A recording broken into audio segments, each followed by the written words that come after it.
Of books for the library, as you guys know, this is the capital outlay. There is a combination between books and lease book program that they do. This is a reoccurring item, really, that they have every year. We just moved all capital outlay to this capital area so that we can kind of talk about it all at one time. Was it in our budget yet? No. Was it? The good thing is Commissioner Metter always funded the books. You ain't Commissioner Metter. Robert said that's a good thing.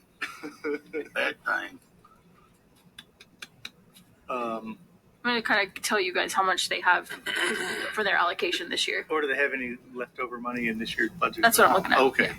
Oh, yeah, total on that. I see what you're saying.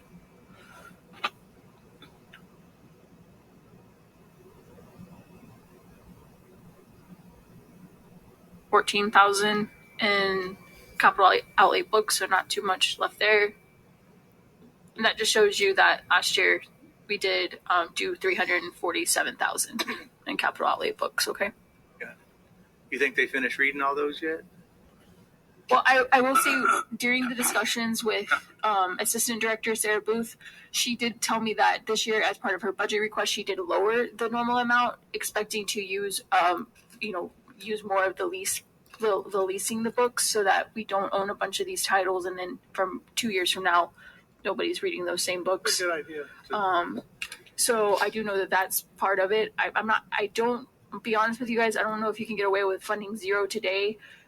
I would recommend funding something. I'm not saying it has to be the full 300,000 either, but we do have to. I do think that we need something. Okay. Out of their. Why do you say that, Amanda?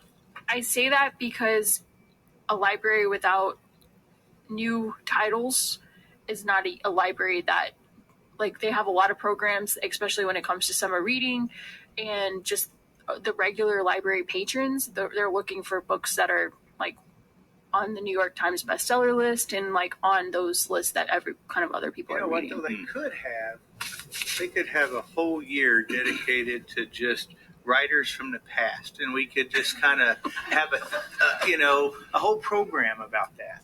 Like, who was the best writer in 1862? And again,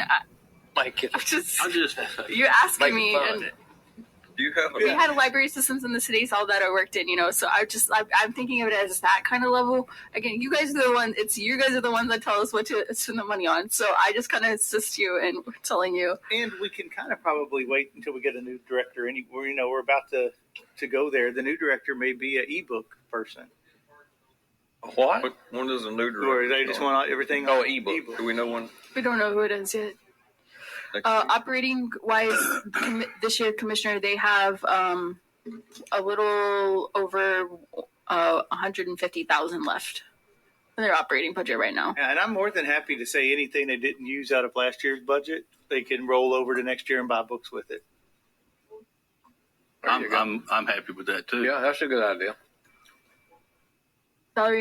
Salary too, or just operations? How much was salaries? They're going to have some vacancy savings in salary just because Geraldine's position hasn't been funded or been, being spent on. Probably another 50,000 in there. So right now they got there's 150,000 left. 63,000 just in that salary line. 63,000. I think just that, but that gives them 150,000, 200,000 for books. Yeah. Yeah, do that. Okay, I work. But you're not going to spend whatever they have between salaries and. That's what I would do. Yeah, I'm cool with that. Okay. Yeah. Yep. All right. One thing. That's a good compromise. Tim Stewart wants to